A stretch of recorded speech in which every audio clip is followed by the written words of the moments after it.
總體國家安全觀強調係一種全方位、多層次嘅安全理念，唔單止包括咗傳統嘅軍事安全，仲深入到經濟、文化、社會生態等多個層面。近年嚟，國際局勢變幻莫測，從中美貿易戰到新冠疫情嘅全球肆虐，以及網絡安全嘅日益嚴峻，呢啲事情毫不凸顯咗國家安全嘅重要性。例如，中美貿易戰唔單止影響咗兩國嘅經濟關係，仲對全球嘅供應鏈造成咗衝擊，直接關係到我國嘅經濟安全。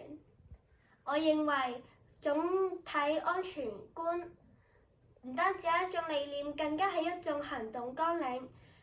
作為公民，我哋應該自身做起，增強國家安全意識，積極參與國家安全守護。只有咁樣，我哋先可以構建一個安全、穩定、繁榮嘅社會環境，對國家同人民都可以喺和平同埋發展中不斷前進。